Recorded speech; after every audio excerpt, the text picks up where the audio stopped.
Millions of young Americans have completely lost faith in our nation. They're realizing that their future has been destroyed by decades of reckless decisions made by the ones we call leaders. And now, they're getting increasingly furious about the state of the economy. The economic downturn we're now witnessing has hit those under the age of 30 incredibly hard. Many young adults were ready for the future they were promised their whole lives, only to find out that those promises turned out to be empty. Right now, hordes of young people should be entering their most productive years. Instead, they're sitting at home, trying to figure out ways to stay afloat another month. Many of them have worked really hard throughout high school and college. Many have stayed out of trouble, done everything the system told them to do. But after they concluded their education, the rewards they were promised never materialized. Today, they're being forced to build their lives amid a declining economy, a decaying labor market, and the highest spike in consumer prices recorded since their grandparents had their age. On top of that, millions of young Americans are carrying massive loads of debt. Those who went to college have to face a crushing student loan debt before they even get the chance to start building wealth. To make things worse, they can't find good-paying jobs to help them ease that burden. When you're young and things are uncertain, it can be absolutely devastating to send out hundreds or even thousands of resumes and not even get a single interview. Most of us grew up believing that we would be someone when we got older. We would be able to figure things out and thrive, just as our parents did. That's why so many of us are incredibly disappointed right now. This new generation of Americans is having their dreams brutally crushed by a nightmarish reality.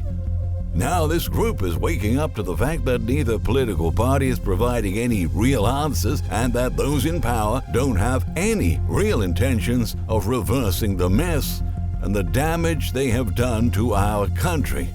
Americans under the age of 30 are realizing they're not going to be able to do any better than their parents. They're going to have to pay the price for the mistakes made by the previous generations. They're facing a broken labor market whose jobs don't offer enough money for them to get by month, let alone get rid of their massive debt. The downfall of the young generation reflects the dark future the United States is creating. In today's video, we have compiled several stats that reveal why so many Americans under the age of 30 are giving up on the U.S. economy. But before checking this list, please don't forget to leave a thumbs up and subscribe to our channel so you don't miss our future videos. Here are 20 reasons why millions of young Americans are furious about the economy. 1. Only 54.4% of Americans between the ages of 18 and 29 were employed last year. That was the lowest level that we've seen since the 1940s. Inactive youth is a worrying sign for the economy, as they don't gain critical job skills to help realize their future earnings potential. 2. 1 in 5 young adults is neither working or studying in the U.S., according to the Center for Economic Policy and Research. That means 3.8 million Americans are not in employment, education, or training. That's up by 740,000, or a 24% increase from a year earlier. 3.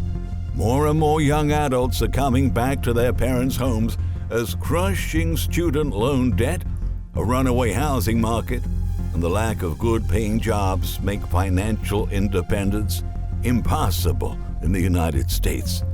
A new study by the Pew Research Center shows that nearly half, or 47% of young Americans between the ages of 25 and 29 are currently living with their parents. 4. Amongst those aged 24 and younger, 58% have moved back with their parents last year. 5. About 40% of young Americans cite low-paying jobs as the reason to live with family. 6.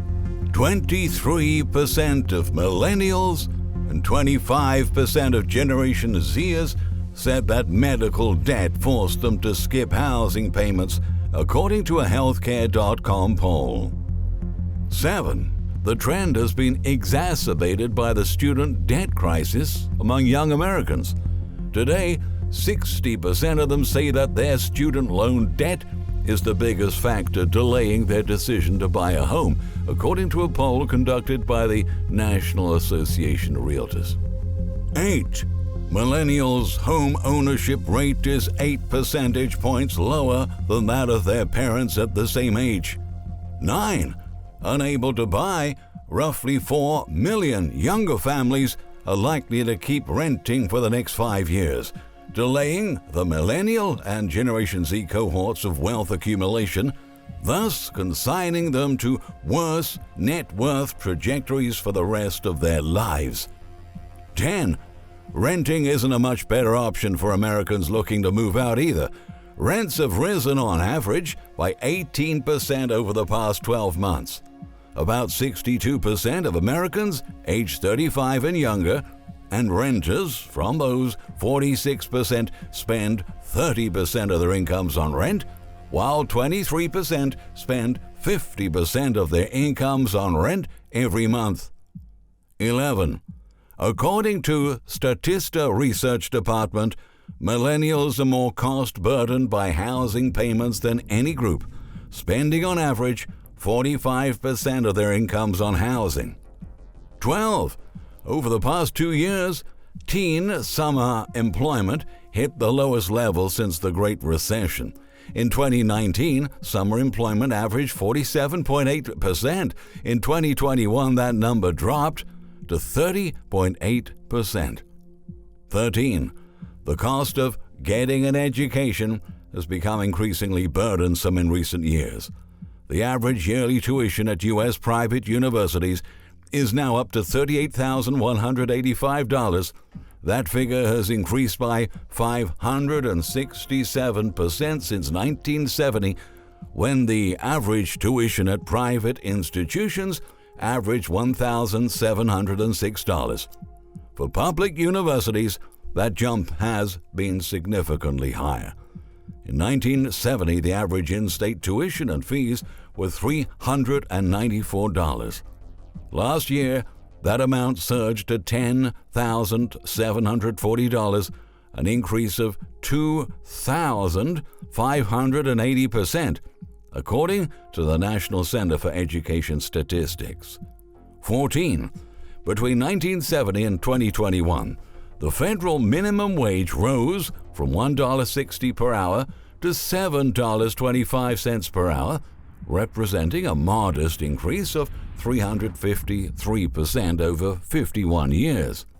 To afford tuition in today's economy, public university students must work 6 times as many hours as students in 1970, according to a calculation shared by Intelligent.com Managing Director Kristen Skadden. 15. In 2021, a private school student working on a minimum wage job would have to work 100 hours a week, 52 weeks a year, just to afford tuition. 16. 55% of students from public institutions and 57% of students from private institutions graduate with student loan debt, according to Forbes. 17. Before the pandemic, only 35% of young people with diplomas earned $45,000 a year. In 1990, that rate was 48%. 18. Despite their degree, a growing share of young adults are underemployed and stuck in low-wage jobs, defined as those paying $25,000 or less a year. According to the Federal Reserve Bank of New York, 33.5% of college graduates are underemployed. 19.